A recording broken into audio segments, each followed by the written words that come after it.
Assalamualaikum warahmatullahi wabarakatuh. Selamat pagi anak-anak. Kita bertemu kembali dalam mata pelajaran otomatisasi dan tata kelola kepegawaian. Ini adalah video bagian yang kedua dari pertemuan yang keempat ya, yaitu tentang pembuatan dokumen perencanaan, pengembangan, dan pola karir. Anak-anak, jangan lupa untuk melihat video bagian pertama, dan ini adalah lanjutan dari materinya. Baik, silakan kalian simak materi selanjutnya. Format yang ke-11 adalah alur karir PNS secara reguler dalam jabatan struktural. Jadi jabatan struktural itu jabatan yang ada di kantor ya, atau di pemerintah daerah. Kalau jabatan yang untuk fungsional itu adalah guru, dosen, gitu ya, yang menggunakan tenaga teknis atau keahlian teknis. Kita lihat di sini, ini data pegawainya ya. Memuat nomor, kemudian pendidikan ditulis di sini ya. Ini lengkap mulai dari SLTA, D1, D2, dan seterusnya sampai dengan S3. Kemudian ini ada eselonnya ya, eselon 5A, ini golongan ruangnya 3A sampai 3B. Masa kerjanya ditulis di sini, usianya ditulis di sini ya.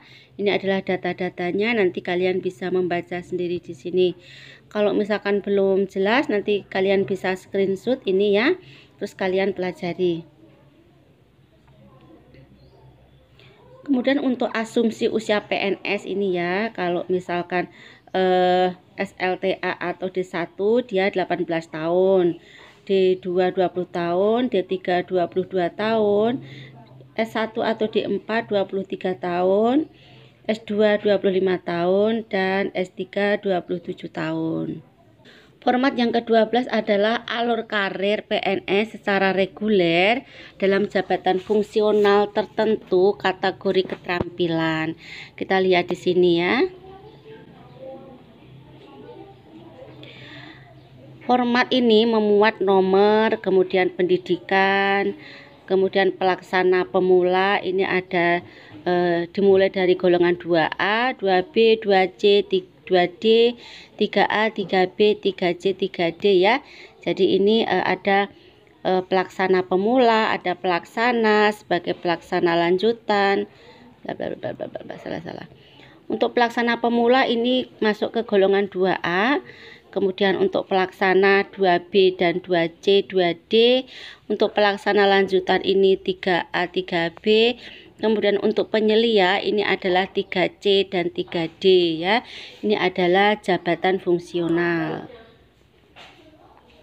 Kemudian untuk asumsi PNS untuk jabatan fungsional ini adalah SLTA atau D1 ini 18 tahun.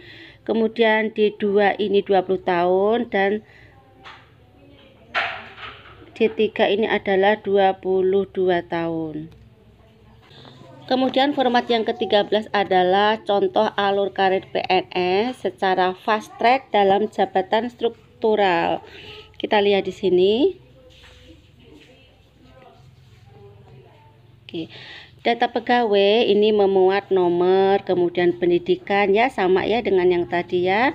Kemudian kalian bisa melihat di sini ini untuk golongan atau ini untuk eselon 4A, golongan ruang itu 3A dan sampai 3B, kemudian eselon 4B, golongan ruang 3B sampai 3C dan seterusnya ya. Kalian bisa baca sendiri di sini sampai ke eselon 1A, golongan 4D sampai 4E. Nah, untuk asumsi PNS nanti sama ya dengan yang tadi ya. Format yang ke-14 adalah alur karir PNS secara fast track dalam jabatan fungsional tertentu kategori keterampilan. Kita lihat ya. Ini sama ya untuk jabatan fungsional, yaitu nomor pendidikan, kemudian untuk pelaksana pemula ini 2A, kemudian pelaksana ini 2B, 2C, 2D, pelaksana lanjutan 3A, 3B, kemudian untuk penyelia 3C dan 3D. Kemudian untuk asumsi usia CPNS ini bisa melihat seperti ini. Kemudian format yang ke-15 adalah Head.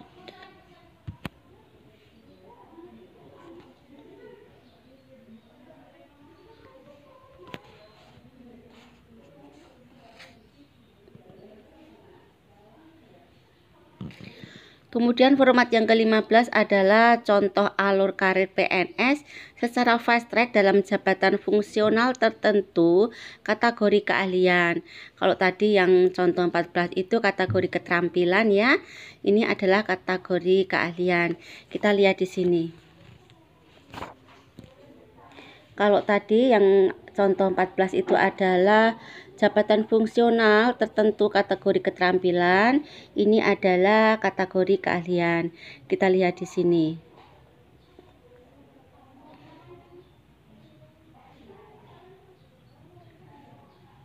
Oke, masa kerja dan usia. Formatnya meliputi nomor, kemudian pendidikan. Untuk pertama, ini jabatan pertama, ini adalah 3A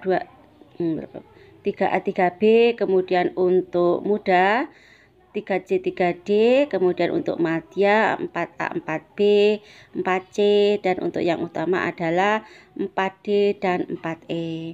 Kemudian untuk asumsi CPNS sama ya dengan yang tadi. Anak-anak, dari materi 1, 2, 3, 4 yang sudah kita pelajari dapat kita rangkum sebagai berikut ya. 1. Perencanaan karir adalah proses penemuan tujuan dan jalur karir seseorang pegawai dalam bekerja. Jadi mulai dari awal saat menjadi pegawai, seseorang sudah mulai merancang karir yang akan dijalaninya dan juga menentukan hal-hal yang harus dilakukan agar tujuan yang ditetapkan dapat tercapai. 2. Ada beberapa tujuan dari perencanaan karir, yaitu A. Mencapai kepuasan pribadi, B. Memperoleh kesadaran dan memahami diri, C. Efisiensi usia dan waktu, D. Mempersiapkan diri untuk memperoleh penempatan dan penghasilan yang sesuai. Kemudian yang E adalah mengetahui sendiri mungkin prospek karir pegawai di masa depan. 3. Faktor-faktor yang mempengaruhi perencanaan karir, yaitu dibagi menjadi 2 ya. Yang A ini tahap kehidupan karir, kemudian yang B adalah dasar karir. Untuk yang tahap kehidupan karir ini bisa meliputi 1. Pencarian identitas, yaitu seseorang memilih berbagai alternatif karir. 2. Memilih kesempatan dan menetapkan jalur karir. 3. Mempertahankan karir. 4. Kekuatan dan kemampuan fisik mental berkurang. Aspirasi dan motivasi seseorang menurun. Kemudian yang B ini yang berdasarkan karir ya. 1. Kemampuan manajerial. 2. Kemampuan teknis. 3. Keamanan. 4. Kreativitas. 5. Otonomi dan kebebasan. Kemudian yang 4 adalah faktor-faktor yang mempengaruhi keberhasilan karir pegawai, bisa meliputi pendidikan formal, pengalaman kerja, prestasi kerja, sikap atasan, bobot pekerjaan, lowongan jabatan, produktivitas kerja, dan nasib atau keberuntungan. 5. Menurut Ikomang A dan kawan-kawan, pengembangan karir adalah peningkatan pribadi yang dilakukan seseorang untuk mencapai suatu rencana karir dan peningkatan oleh Departemen Personalia untuk mencapai suatu rencana kerja sesuai dengan jalur atau jenjang organisasi. 6. Faktor-faktor yang mempengaruhi pengembangan karir, yaitu jumlah pegawai, kepribadian pegawai, hubungan antara pegawai dan organisasi, sistem penghargaan, tipe manajemen, ukuran organisasi, budaya organisasi, politik dalam organisasi, dan faktor-faktor eksternal. 7. Tahapan pengembangan karir. Ini ada 4 tahapan ya. Untuk tahap penjajakan ini usia 15-24 tahun. Kemudian tahap pemantapan ini usia 25-44 tahun. Tahap pemeliharaan 45-55 tahun, dan tahap kemunduran ini di atas 55 tahun.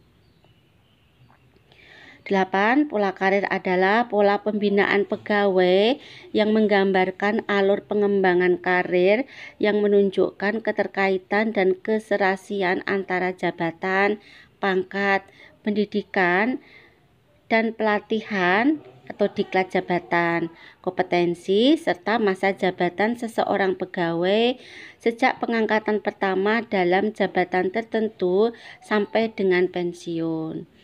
9. Bentuk-bentuk pola karir, yaitu A. Horizontal, yaitu perpindahan dari satu posisi jabatan ke posisi jabatan lain yang setara, baik di dalam satu kelompok maupun antar kelompok jabatan administrasi, jabatan fungsional, dan jabatan pimpinan tinggi.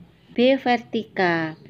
Vertikal adalah perpindahan dari satu posisi jabatan ke posisi jabatan yang lain yang lebih tinggi di dalam satu kelompok jabatan administrasi, jabatan fungsional, dan jabatan pimpinan tinggi.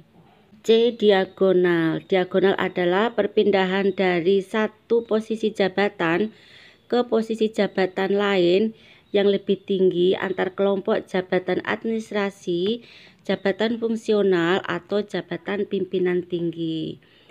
10. Prinsip penyusunan pola karir yaitu kepastian, profesionalisme, dan transparansi. 11. Kepangkatan dan masa kerja. Asumsi yang digunakan dalam kepangkatan dan masa kerja yaitu A. Satu tingkat di bawah jenjang pangkat yang ditentukan untuk jabatan yang bersangkutan. B. Kenaikan pangkat pilihan dipercepat selama 1 tahun dalam jabatan dan 1 tahun dalam pangkat. Demikian tadi materi yang Ibu sampaikan dari pertemuan yang keempat yang terdiri dari 2 video ya, video bagian 1 dan video bagian 2. Silakan kalian melihat semuanya, kalian pelajari semuanya. Kemudian apabila ada yang belum jelas bisa ditanyakan di grup WhatsApp pelajaran. Baik anak-anak, Ibu akhiri materi pada pagi hari ini. Assalamualaikum warahmatullahi wabarakatuh. Selamat pagi.